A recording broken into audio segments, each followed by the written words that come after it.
leitura, tá?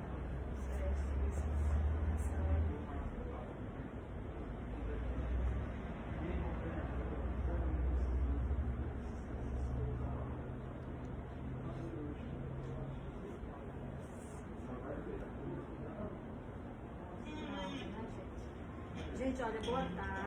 Mais uma vez aqui, novo projeto da Livraria Universitária, nosso podcast. E agora com uma das celebridades de Quixadá. De Quixadá não, gente, eu falei na minha terra, de Cajazeiras. Quixadá é minha terra. Acabamos de falar em Quixadá, terra de Raquel de Queiroz, mas uma das celebridades aqui de Cajazeira. Anderson, muito obrigada por aceitar nosso convite. É um prazer enorme ter você aqui na nossa livraria. Eu agradeço. Aqui é um nicho do saber, da cultura, um local aberto de socialização. Então é uma honra estar numa casa do saber. Muito obrigado pelo convite. Que coisa boa. E a gente tem muitas perguntas. Então vamos lá. Se eu particularmente ficasse aqui, eu teria muitas perguntas a você. E agora a gente vai ter umas fofocas literárias. Vamos lá. De muitos aqui, de muitos livros aqui, que a gente tem também aqui. Livros espíritos, livro da doutrina. E a gente tem muita curiosidade, sabe? E, em primeiro lugar, eu fiz algumas pesquisas e queria conversar com você sobre isso. Tem aqui, sobre o Espiritismo. Allan Kardec sintetizou uma doutrina altamente relacionada com ideais burgueses de sua época. Né? A proposta era de uma união da ciência, filosofia e religião. Fez do Espiritismo um agente de consolidação e difusão dos desejos e esperança da sociedade contemporânea. Sim. Progresso, evolução, ordem, liberdade de agir e pensar, espiritualidade, justiça, igualdade. O que você tem para me dizer sobre Allan Kardec? Regina, nós temos que primeiro entender que Allan Kardec estava no local onde se desenvolvia os ideais de liberdade, igualdade e fraternidade. Então Kardec ele vai ser muito influenciado por um educador de sua época chamado Pestalozzi. Kardec ele já começa a sua trajetória de vida moralizado, certo?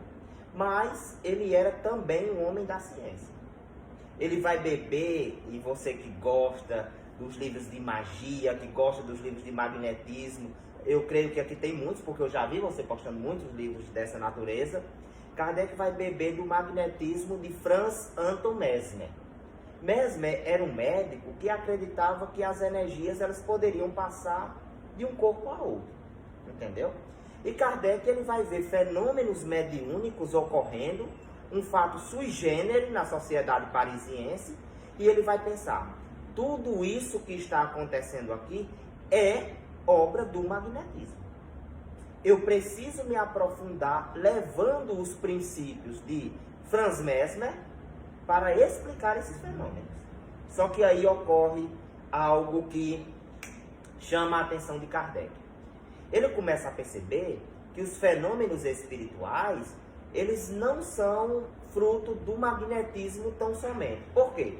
Se fosse do magnetismo tão somente, não teriam respostas tão precisas para indagações até mesmo mentais.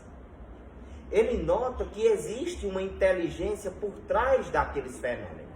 E aí ele desenvolve o Espiritismo. 5 livros enquanto em vida, que foi o Livro dos Espíritos, o Livro dos Médiuns, o Evangelho segundo o Espiritismo, o Céu e o Inferno e a Gênese, sendo lançado a posteriori obras póstumas e o que é o Espiritismo.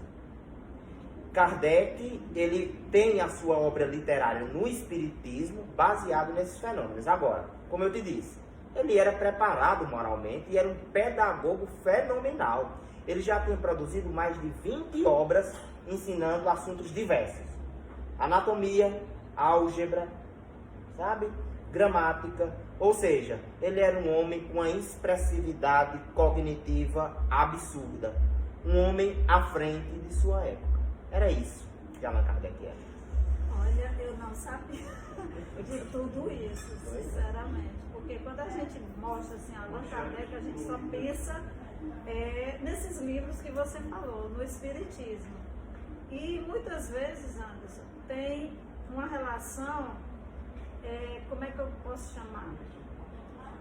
Esses fenômenos que acontecem, como ele diz, magnetismo.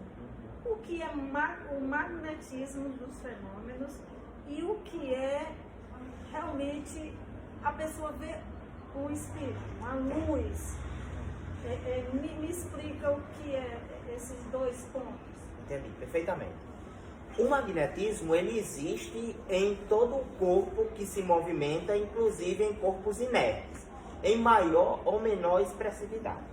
O magnetismo, ele faz parte da natureza humana. Por exemplo, nós chegamos próximo a alguém e é natural que a pessoa sinta uma energia mais ou menos densa saindo da nossa aura, da nossa psicosfera. Só que esse magnetismo, que todos os corpos praticamente possuem, eles não são capazes de produzir fenômenos intelectuais. Quando eu estou em contato mediúnico com o mundo espiritual, eu estou em contato com uma inteligência que é fora de mim. Uma inteligência que vai além do magnetismo físico. Uma inteligência que vai além dos meus limites corporais. Você sabe que nós temos Platão, que foi discípulo de Sócrates, né? Tem até o livro para trazer referências literárias para o nosso estudo. Tem um Banquete, que é muito bom, que fala sobre as teorias do amor, as explicações sobre o amor, etc, etc. Mas Sócrates, ele acreditava nisso, em algo que fosse além da matéria. Inclusive, Sócrates é um dos precursores do espiritismo. Então, o magnetismo animal, propriamente dito, ele existe, mas ele não expressa inteligência. Ele não expressa discernimento. O fenômeno mediúnico é o contato com uma centelha inteligente fora de mim e que, portanto, precisa ser dissociado do magnetismo. O contato mediúnico é com outro ser e não com uma substância produzida por um ser. Você falou de uma coisa que não estava nem no script, gente. Não, vamos sair do script completamente hoje. Eu fiz umas pesquisas aqui, tá bom, e você falou em aura. Sim. Então, eu já cheguei num local e uma pessoa disse: eita, tua aura está muito clara, você tem uma aura de luz. Aí eu fiquei sem saber. De repente a pessoa chegar para mim e dizer assim: a sua aura está de luz, está branca. Aí eu queria saber de você o que significa isso. Na verdade, eu vou até corrigir as pessoas que nos escutam, porque eu vejo muitas postagens nas redes sociais falando assim, inclusive esse já foi um erro meu também, que sobre a questão, a minha áurea está bonita. Áurea, né, significa dourado. Então, o sol áureo brilha todo dia. Significa a coloração dourada. Aura é essa egrégora, ou seja, é esse resultado espiritual dos meus pensamentos e dos meus sentimentos. Essa aura é como se fosse a expressão energética daquilo que eu sou realmente. Quando eu vejo as suas postagens aqui na livraria, dá para perceber a sua naturalidade, a sua expansividade, a sua alegria pelo trabalho que você exerce. Isso, Regina, gera uma substância ao seu redor. Essa substância é a sua aura.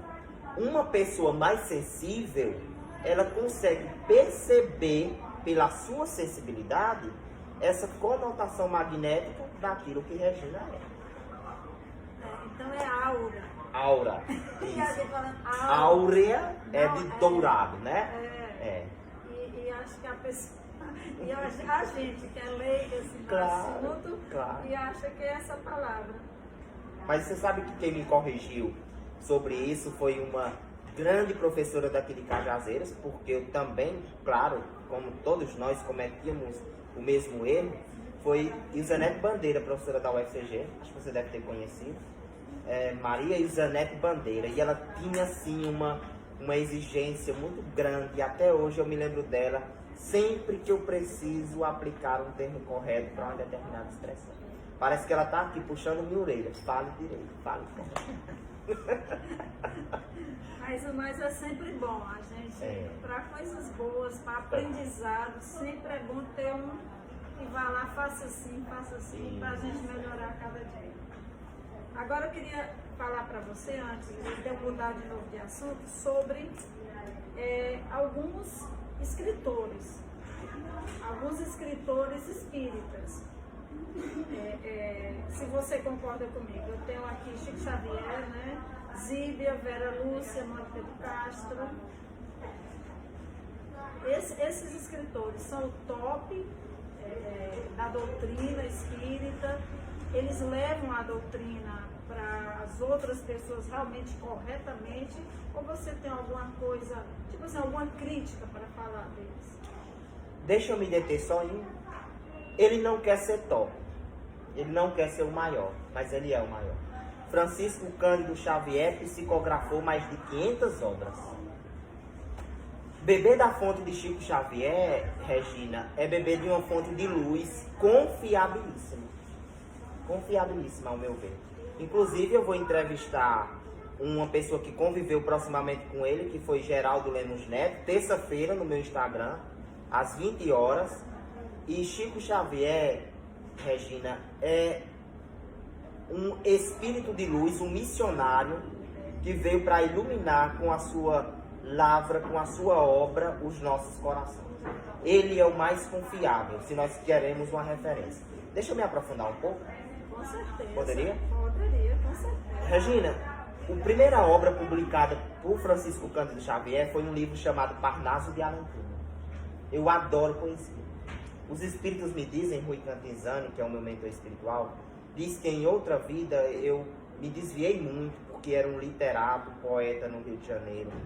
Então, quando eu vi Parnaso de Além Túmulo, eu me encantei. São centenas, dezenas de autores. E o primeiro a se apresentar para ele foi o poeta paraibano Augusto dos Anjos. E é impressionante quando você vê as poesias do eu. Vou recitar umas para você. Ótimo. Você vê as poesias do eu. Gosta? Adoro. Então, você vê Augusto dos Anjos falando assim. Por exemplo, quando ele teve um problema com a família não queria aceitar a namorada dele. E até me parece que mandaram violentar a moça. E ele não podia falar desse crime em público. Ele fez uma poesia muito bonita chamada Árvore da Serra. Que dizia assim. Ele substituía o nome da moça por árvore.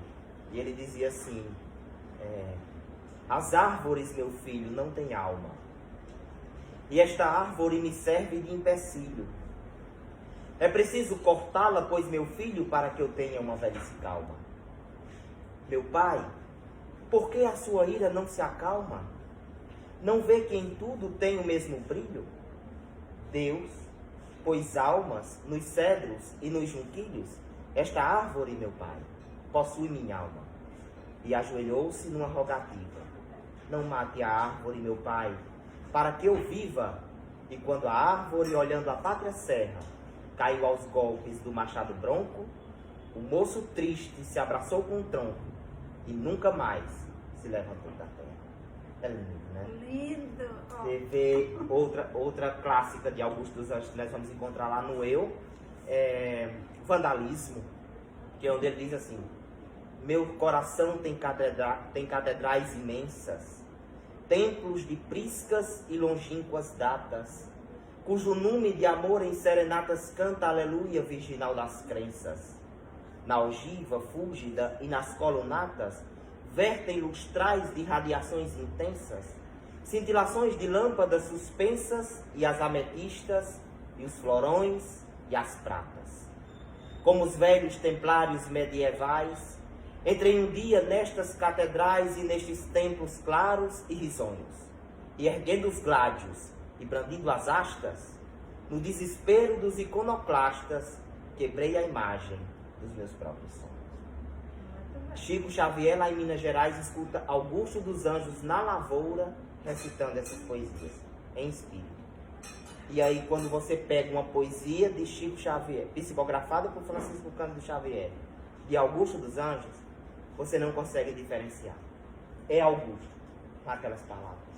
Você pega uma poesia de Cruz e Souza, de Pedro de Alcântara, de Carmen Sinira, de Guerra Junqueiro no livro Parnaso de Além Túmulo, são aqueles autores expressos naquelas linhas. Então, Chico Xavier é a maior referência que o Espiritismo tem para o Brasil e para o mundo.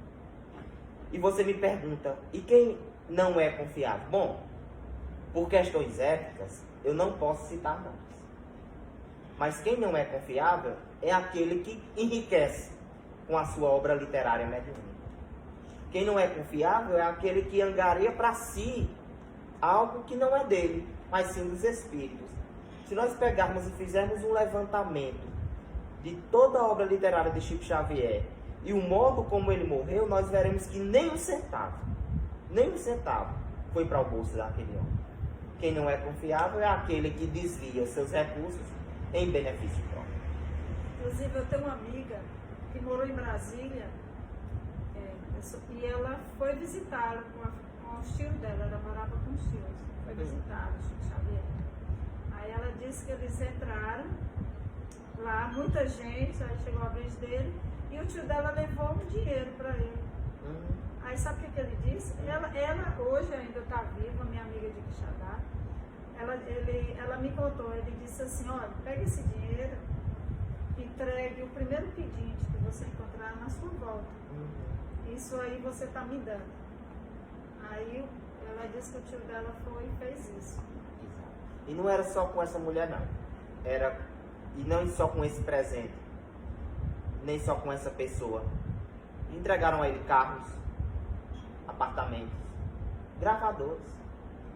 Entregavam na rádio gravador para que ele gravasse os fenômenos mediúnicos que ele mesmo reproduzia. E nem o gravador ele ficava. Ele descia da rádio que estava dando a entrevista, com o gravador na mão, onde ele deveria gravar a comunicação dos espíritos, e dava ao primeiro pedido que estava na mão. Venda e compra comida para você. Algo difícil de se explicar. Com certeza. Eu assisti todos os filmes de Chico Xavier, todos que tem. Também me encantei com o Divaldo Franco. Eu me encantei com o Divaldo Franco. O filme dele também me emocionou bastante. Inclusive, não fui vê-lo aqui porque já estava esgotado. Não encontrei mais. O brasileiro deixa para a última hora. Devia ter pego antes, não. Mas quando eu fui não tinha mais ingresso. Gostaria de ter encontrado com ele. E também me encantou muito. O que você tem que falar de Divaldo? Divaldo Franco, ele bebe da mesma fonte de Chico Xavier. E Divaldo Franco, que eu poderia destacar da sua obra literária, são os livros de Joana de Ângeles, certo? Todos são importantes, todos são fundamentais. Mas Joana de Ângeles, ela tem um olhar para o ser humano muito revolucionário. Porque nós temos a psicologia, segundo Freud, né? Você sabe, tem Freud, tem Lacan, e tem o Winnicott, por exemplo, e tantos outros autores. Só que Joana de Ângeles, ela traz os conceitos da psicologia e é uma psicologia transpessoal, transcendental, uma psicologia que vai além do homem, no entendimento dos próprios sentimentos, das próprias emoções. Joana de Ângeles, ela é um espírito extremamente preocupado com a reforma íntima de cada um. Então ela vai nos dizer que todas as mazelas somos nós mesmos que produzimos. Tem outro autor que escreve por Divaldo Franco, que é Manuel Filomeno de Miranda. E Manuel Filomeno de Miranda, ele vai falar sobre a transição planetária. É um autor também muito importante, porque ele fala sobre essas catástrofes mundiais, essas diferenças sociais, explica, à luz da doutrina espírita, tudo aquilo que está ocorrendo no Brasil e no mundo. Então, toda a obra literária de Divaldo Franco é confiável, é oportuna, porém, Joana de Ângeles e Manuel Filomeno de Miranda estão na vanguarda dessas informações. E me diga uma coisa, Anderson, agora a fofoca mesmo, Vamos lá. Eu vou lhe perguntar, qual sua primeira experiência mediúnica? Ai, é uma fofoca mesmo. Olha, minha mediunidade, ela sempre foi muito ostensiva, certo? Foi sempre muito difícil lidar com ela. E até hoje é. Posso dizer que eu sou equilibradíssimo, ou que eu sou uma pessoa que gerencia bem minhas emoções, meus sentimentos e minha mediunidade. Mas hoje, com o espiritismo, eu, vamos dizer que equilibrei um pouco esse impulso mediúnico que tinha antes. Minha família vem da periferia, minha família vem da simplicidade, do catolicismo, e eu estava em casa com uma babá. Minha mãe tinha ido com o meu pai resolver um terreno, uma questão de terreno lá pelo alto de Cajazeiras, e me deixou com a babá, uma moça que cuidava ali por uns trocados das crianças pequenas, principalmente daquelas mais imperativas. Eu nem era tão imperativo na época. Minha mãe deixou simplesmente por uma questão de vigilância mesmo. E aí, Regina, e aqueles que estão nos escutando, eu estava deitado assistindo televisão, um homem entrou pela porta, atravessou, e vestido a moda vitoriana. Sabe, ele estava com aquela roupa, aquele fraque mais colado, sem a cartola e sem a bengala. Estava apenas com um fraque. E aí ele chegou na minha frente e deu boa noite e disse: eu gostaria de lhe mostrar algo. E eu, atônito, fiquei sem reação. Ele fez assim um movimento com a mão e depois abriu. E quando ele abriu, era uma tela enorme diante de mim, onde ele mostrava meus pais mortos em um acidente de trânsito. Foi muito difícil, porque aí eu tive o meu primeiro transe mediúnico. Foi aí que a primeira vez eu fiquei fora de mim. E todos os que eram os meus vizinhos foram lá para casa para me acalmar, porque eu gritava, tinha 5, 6 anos, gritava, esperneava, caía, meus pais morreram. E a cena era dantesca, entendeu? E quando os meus pais chegaram, e eu apontava para eles e dizia: você não é meu pai, você é a minha mãe, porque o homem que entrou aqui me mostrou que vocês morreram no acidente. Aí, me lembro bem, foi o primeiro dia em que o fenômeno mediúnico ocorreu comigo e que abriram-se as portas da minha sensibilidade mediúnica. Depois daí, eu passei a ver, ouvir e sentir os espíritos onde quer que eu estivesse. Foram 2 anos de psicólogo, psiquiatra, neurologista, gastos, venda de imóveis, de terrenos, venda de casa, para suprir esse tratamento que era tido como psiquiátrico, mas que na verdade era mediúnico. E eu vejo em algumas reportagens também, eu gosto muito de ver esse tipo de história, inclusive assistir documentários sobre isso, que muitas pessoas que foram consideradas loucas eram simplesmente pessoas que tinham essa mediunidade. Se nós procurarmos até na história da igreja, vamos ver que muitos que eram considerados santos também eram médiuns. Não só loucos eram médiuns, como santos também eram. Joana d'Arc, que foi queimada pela fogueira da Inquisição, ouvia um arcanjo. Ouvia por onde? Se não pela audição mediúnica. Né? Vamos ver, São Bento tocava num objeto e sentia se ele estava envenenado ou não. Psicometria. Entendeu? Temos muitos santos na história do catolicismo, na história do mundo, que eram simplesmente médiuns. Dom Bosco saía do corpo, inclusive teve uma visão lindíssima com o Brasil, vendo abaixo de Brasília cristais. Então Dom Bosco era um médium que nós chamamos de desdobramento, e muitas pessoas que também tomam medicação, fazem terapia e até mesmo são internadas, também são apenas médiums que não foram educados da maneira correta. Agora sim, o espiritismo, de maneira nenhuma, ele pede para optar, seria até antiético, entre o espiritismo e a medicina. Não.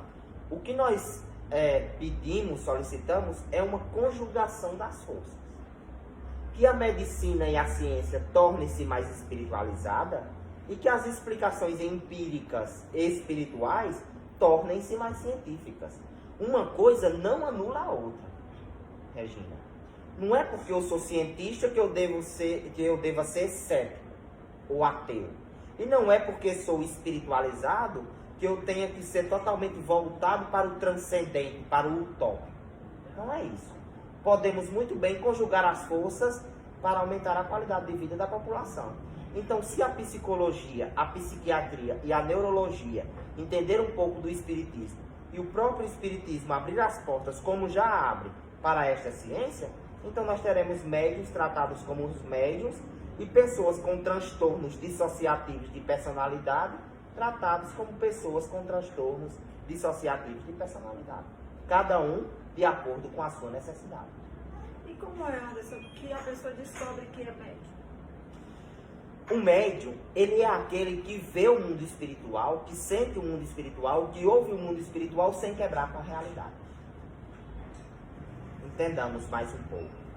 O psicótico, o esquizofrênico, ele quebra com a realidade. Por exemplo, aquele assassino do cinema que abriu fogo contra dezenas de pessoas. Ele atirou e ficou lá esperando a polícia, porque na mente dele, ele estava matando demônios. Disseram a ele que ali se tratava de demônios que ele deveria exterminar. É uma quebra com a realidade. É uma psicose, é uma esquizofrenia.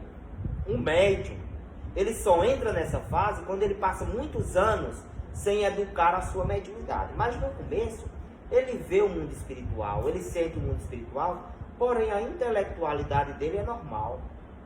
As ferramentas cognitivas dele são normais. Então ele vê, mas ele não surta. Se o psicólogo, o psiquiatra observar isso, que ele está vendo algo que ninguém vê, porém preserva a sua estrutura mental, então poderia muito bem enquadrar aquele tipo de transtorno como sendo um transtorno de ordem mediúnica e não como sendo um transtorno de ordem mental.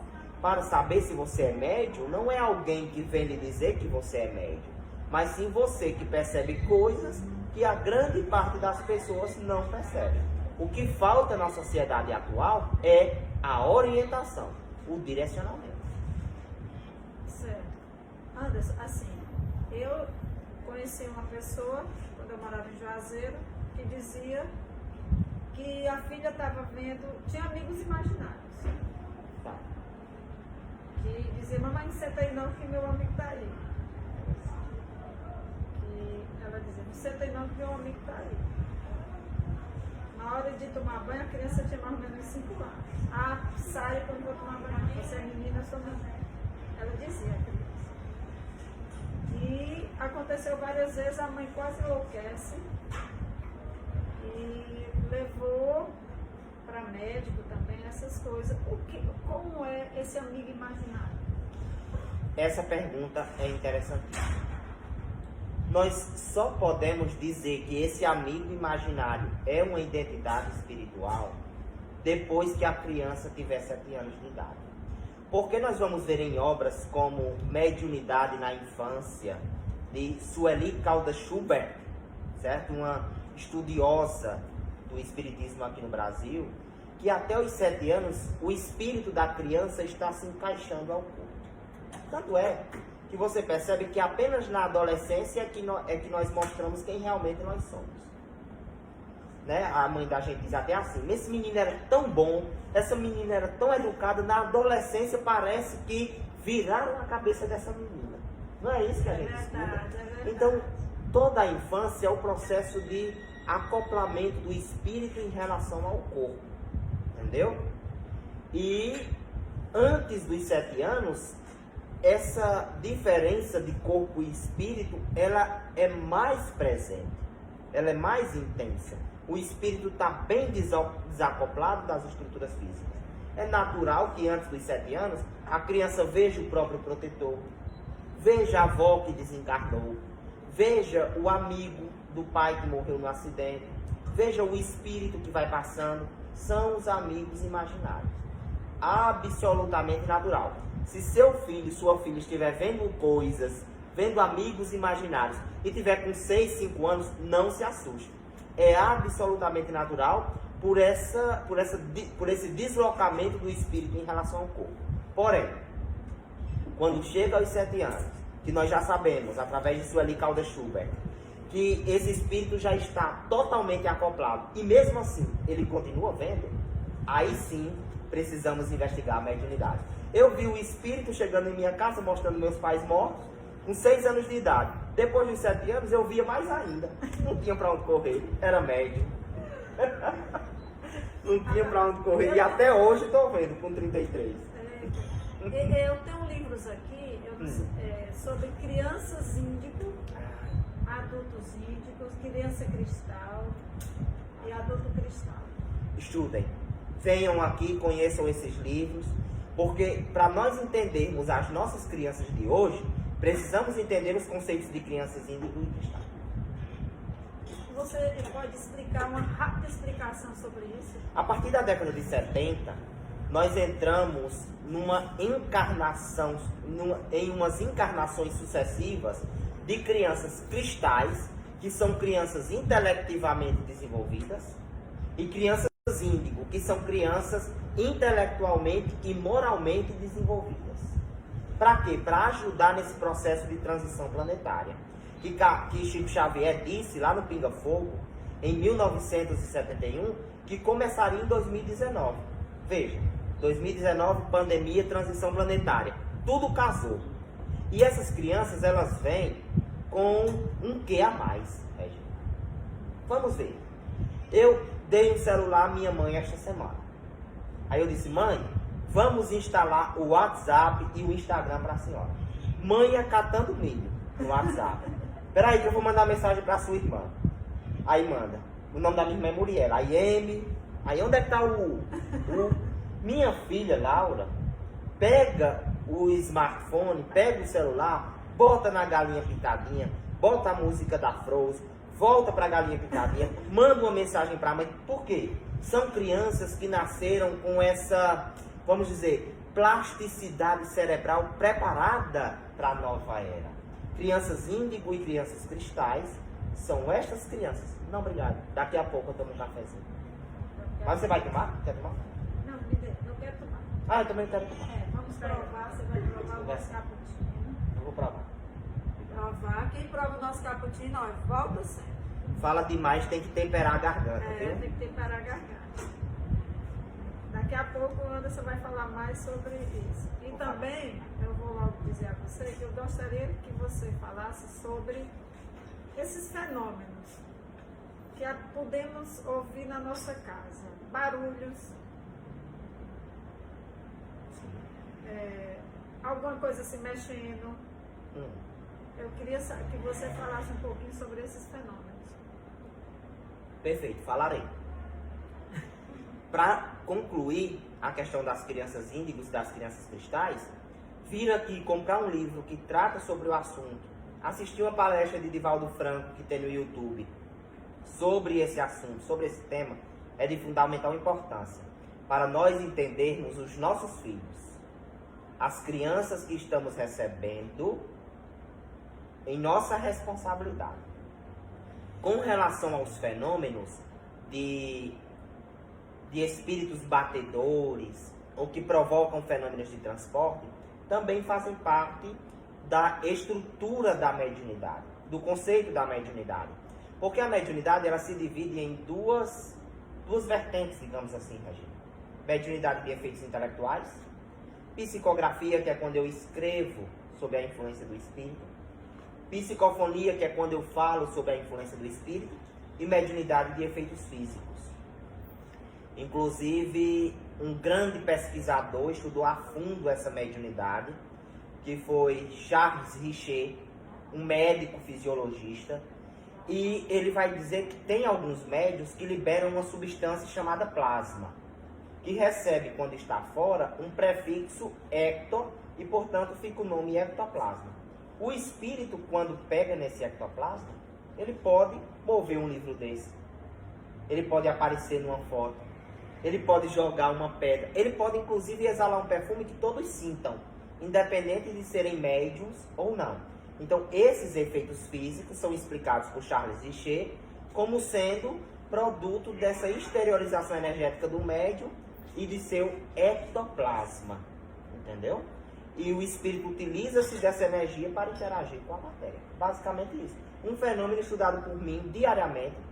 As pessoas ligam para mim assustadas. Apareceu um espírito na foto da minha avó.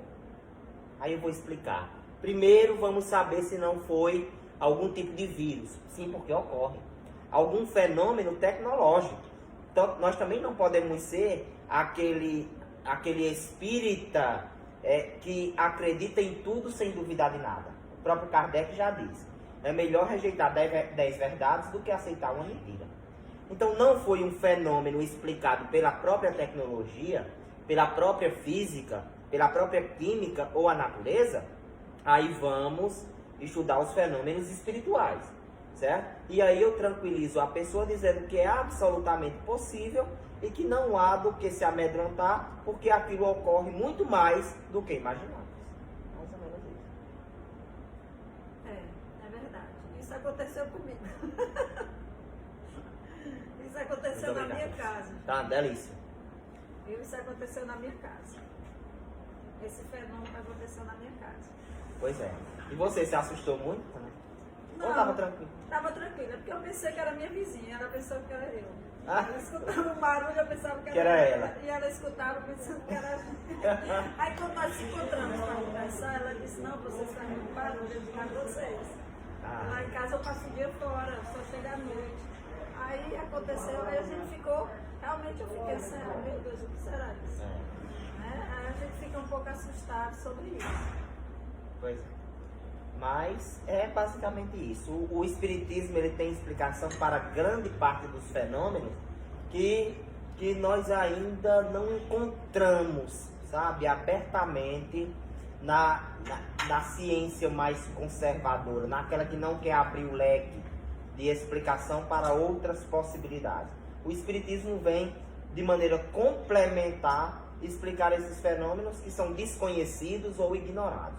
É só uma questão de pensar fora da caixa, de se ver fora dos padrões para entender a proposta do Espiritismo. Se a gente tiver uma visão preconceituosa, ou seja, de um conceito estabelecido previamente, nós não podemos adquirir novos conhecimentos.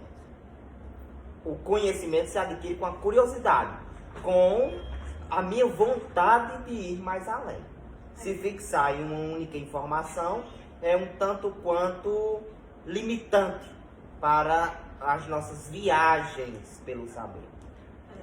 E eu vou perguntar a você algo que muitas pessoas criticam, realmente criticam. Tem um senhor, ele vem sempre aqui, ele, digamos que é um rezador. Sim. Certo? E ele compra livros e a gente conversa bastante, ela é uma pessoa muito legal. Ele disse, minha filha, quando eu chego em certo lugar, as pessoas não me tratam bem. Porque acham que eu sou isso, eu sou aquilo. Eu digo, não, o senhor é uma pessoa normal, como qualquer outra, que chega na minha livraria para comprar um livro e a gente conversa. E eu adoro conhecer. E ele diz que também estuda muito e compra muito livro sobre Umbanda, sobre Candomblé, sabe? E ele é um estudioso também, por ser um senhor já, que ele diz que faz muitos anos que faz isso, por ser um senhor e outros também, eu acho legal, ele me conta coisas que jamais terei algum preconceito com qualquer uma religião. É interessante como nós somos prepotentes, né? Petulantes até. Nós queremos compartimentalizar o bem. O bem é maior do que todos nós, sabe? É como, por exemplo, nós queremos compartimentalizar o conhecimento. O conhecimento é tudo. Ele está em todos os locais. Se nós pegarmos essa cadeira, ela foi feita a partir de um conhecimento. Tudo. A tecnologia é tudo conhecimento. Então, o bem é a mesma coisa. O bem, ele está em todas as partes. Quando eu digo que apenas no catolicismo há o bem, que apenas na Umbanda, no Candomblé, existe o bem, que apenas no rezador que está lá no pé de serra existe o bem, eu estou compartimentalizando. O bem se expressa no local em que as portas são abertas para ele se expressar. Se este rezador está com as portas do coração abertas para que o bem aconteça, é através dele que o bem vai ocorrer. Se é numa igreja católica onde o padre está aberto a receber todas as pessoas, é através daquela igreja que o bem vai ocorrer. Então, assim, no espiritismo, nós não temos preconceito de nenhuma natureza. Nós não temos a pretensão de acreditar, de achar que apenas no espiritismo está a salvação do mundo. Inclusive, isso é uma passagem do Evangelho segundo o Espiritismo de Hipólito Leon Denisard Rivaio, que nós conhecemos como Allan Kardec. Não é fora do templo que não há salvação. Não é fora da igreja que não há salvação. Jesus foi claro, é fora da caridade que não há salvação. Se a caridade foi praticada por um ateu, nele está Jesus, nele está o bem. Se a caridade foi praticada por um rabino, lá está o bem. Então, o rezador, o médium que trabalha em terreiro, o padre, o pastor e o ateu, eles não são cobrados a vestirem roupas desta ou daquela religião. Eles são cobrados a vestirem a roupa nupcial, que é a caridade, a humildade. É aí que se encontra o bem, e não nos arquétipos religiosos que encontramos por aí. Depois nos bastidores eu vou lhe contar uma coisa que aconteceu comigo. Um sonho. Você falou muito esses dias em sonho, eu achei muito interessante. Eu vou lhe contar um sonho. Ah, não é fofoca literária, mas só é fofoca quando acontece com o entrevistado. A fofoca deixa de existir quando é... Não, mas é porque, gente, é uma conversa longa. É uma conversa longa. É uma conversa longa. Vamos conversar assim. Mas eu vou lhe dizer um sonho que eu tive. Tá. Quando eu tinha 6 anos, isso foi dia 12 de outubro, e eu ia completar 7 anos dia 13, que é meu aniversário de outubro. Eu sonhei com Deus. Ele me levava, Anderson, para passar o dia das crianças lá.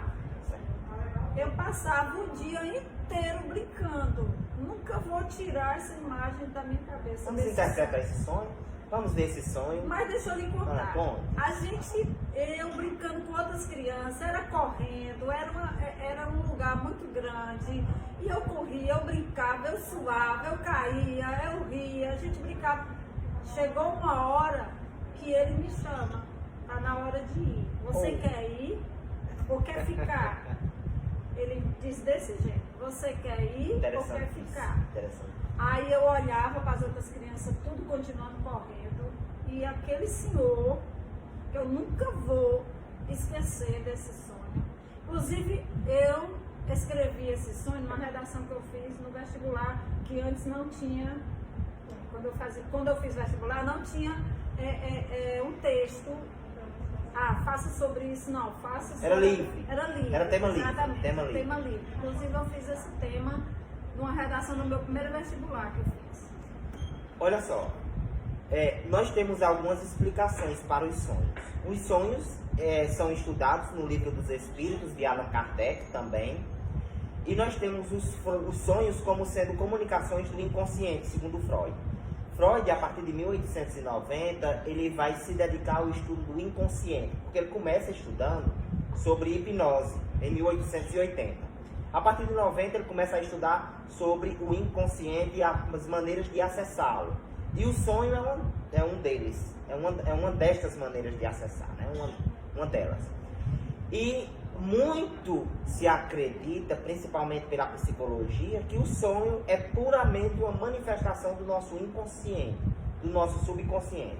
Só que nós vamos observar sonhos tão lúcidos, tão palpáveis, tão lineares, tão coerentes, que é impossível achar que esse sonho tenha saído da nossa mente em turbilhamento, da nossa mente em estado letárgico pelo sono, entendeu? São sonhos tão reais que é impossível de um corpo que está dormindo sonhá-lo.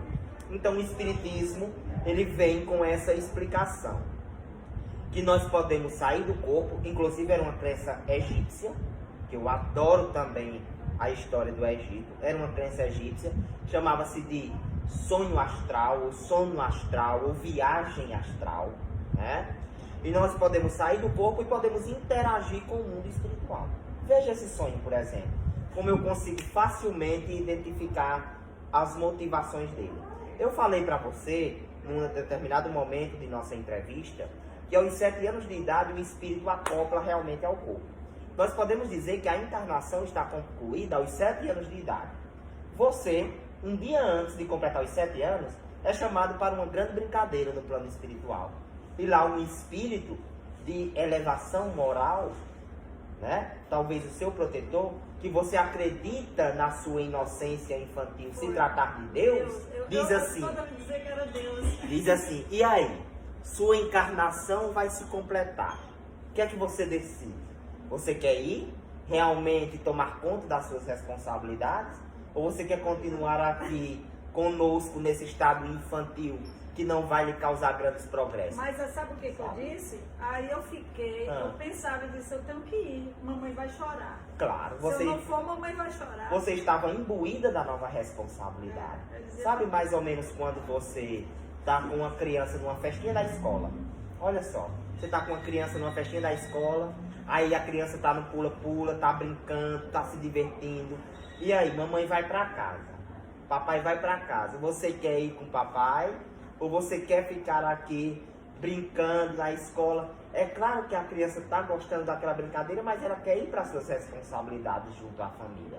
Então ela sai do pula-pula um tanto quanto contrariada e vai para a casa dos seus pais. Do mesmo modo ocorreu com você. O seu protetor conversando estava dizendo que ali era um marco. Agora começa a sua encarnação. Amanhã você completa 7 anos de idade. E aí? O que é que você quer da sua vida? Você decide voltar para a sua família e assumir as suas responsabilidades. Diante dessa sua escolha, está aqui me entrevistando hoje. Com esse trabalho maravilhoso. E eu vou lhe dizer, quando eu acordei, eu contei para minha mãe. Mamãe hoje já é falecida. Sim. 19 anos que era meu anjo. Sempre foi e agora mais ainda. E ela começou a chorar. Ela me chorava, me abraçava. Aí eu, criança, não entendia nada. Só foi um sonho. Aí acordei. O dia 12 que eu sonhei era feriado. No outro dia eu fui para a escola, no meu aniversário, e fui para a escola. E aí passaram o tempo e esse sonho nunca saiu da minha mente. É interessante, porque tem sonhos que marcam. E os que mais marcam são estes de cunho espiritual. São esses em que nós interagimos com o mundo dos espíritos. E gente, já está quase chegando a nossa hora. Para mim, eu passava o dia todo aqui conversando, porque eu tenho muita coisa para perguntar, muitas fofocas. Agora eu queria saber sobre a psicografia, antes da gente terminar. A psicografia é uma mediunidade das mais comuns, segundo a classificação de Kardec no livro dos médiuns, e é uma mediunidade muito viável para a distribuição, para a divulgação do conhecimento, certo? A psicografia ela se divide em 3 tipos. Tem a intuitiva, que é mais como uma inspiração. Os poetas são médiuns que escrevem sob inspiração. Os autores de música, de novela, de histórias, também são por inspiração.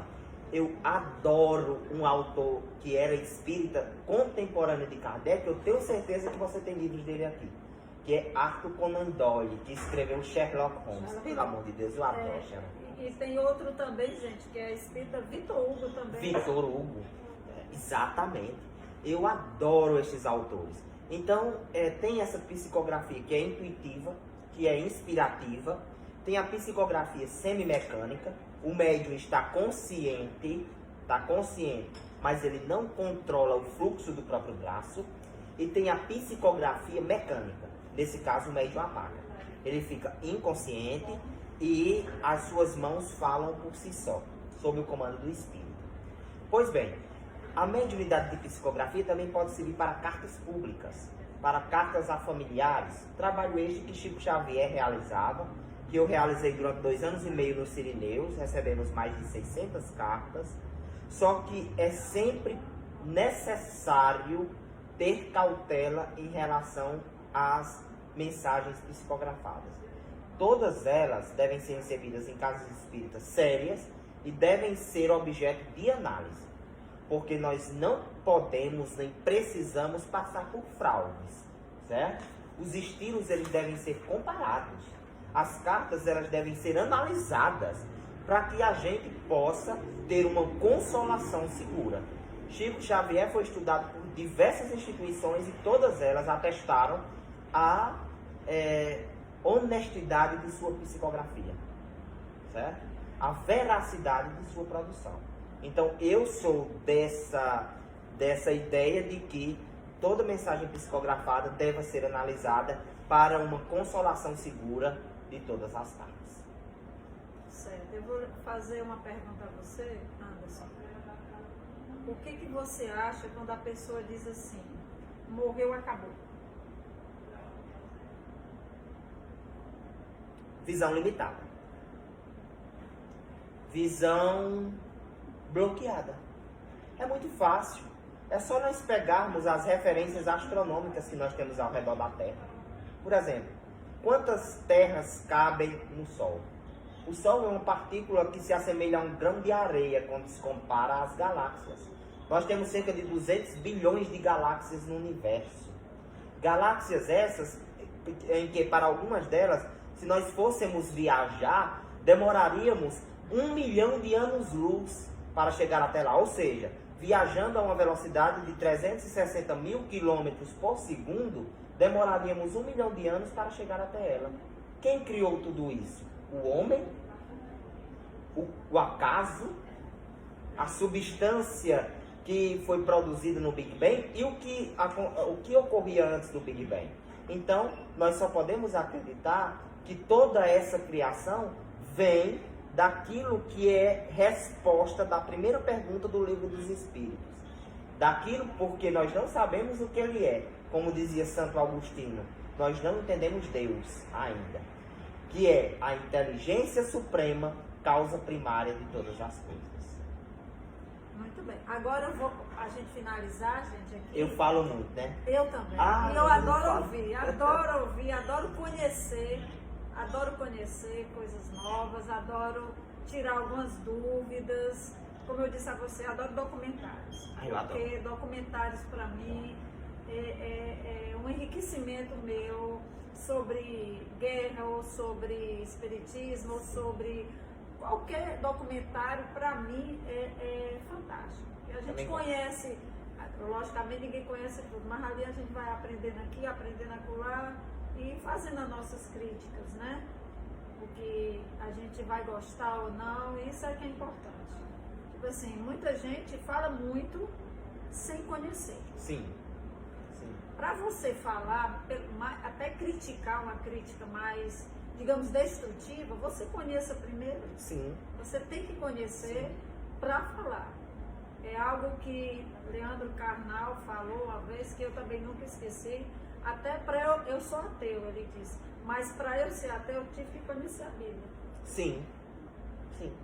Por isso que eu resolvi ser. E eu pego aqui esse gancho seu para falar uma frase de Valdo Franco no programa do Jô Soares, no último ano de apresentação na Globo, né? Eu prefiro um ateu moralizado, digno, do que um cristão hipócrita, né? Exatamente. Só pra... Agora eu vou rapidinho com você. Vamos lá. Um livro. O Livro dos Médiuns, de Allan Kardec. Um sonho. Falar para mais pessoas daquilo que os espíritos me falam. Amigos. Poucos, porém leais. Uma alegria. Estar aqui com você, conversando. Educação. Saber entrar e saber sair sem causar desconforto a ninguém. Família. União, base, é o local onde a gente pode estar para se despir de todas as pressões do mundo. Leitura. Todas. Uma frase. Que queres que eu te faça? Jesus de Nazaré. O que significa? O que é espiritismo? Uma doutrina que almeja consolar a humanidade. E caridade. Ver o outro além de si mesmo. Muito bem. Gostaria agora que você mandasse um recado aqui para todos sobre você mesmo e sobre nosso papo que a gente aqui conversou tão maravilhoso. Um recado para todo mundo conhecer mais, né? Aprender mais. Quem quiser saber mais sobre mim, sobre as coisas que produzo, por favor me siga no Instagram @BritoAnderson1. Me dê sempre a oportunidade de divulgar as mensagens daquele que é o meu mentor espiritual, Rui Cantinzani. Agradeço a você a abertura da livraria universitária. Peçam, por favor, a parte 2, porque eu irei vir Nós vamos marcar sim. com a maior alegria do mundo. E para encerrar a nossa conversa, eu queria dizer a última estrofe de um poema recebido por Francisco Cândido Xavier no programa Pinga Fogo, uma das maiores audiências do Brasil na década de 70, do poeta Castro Alves. Castro Alves, que morreu precocemente, não morreu para o mundo, mas continuou no plano espiritual, escrevendo muito através de Francisco Cândido Xavier, e ele disse assim: uma excelsa voz ressoa, no universo inteiro ecoa, para a frente caminhai, o amor é a luz que se alcança, tende fé, tende esperança, para o infinito marchai. Castro Alves. Quero agradecer, chamar a Isis ali, quero agradecer a você, Anderson, por receber nosso convite tão bacana, tão alegre como você recebeu, e dizer que vamos marcar um agora, já marcar com você, antes do Natal, para a gente continuar o nosso bate-papo, já dando um Feliz Natal para todo mundo, umas mensagens boas para o próximo ano. Quero que eu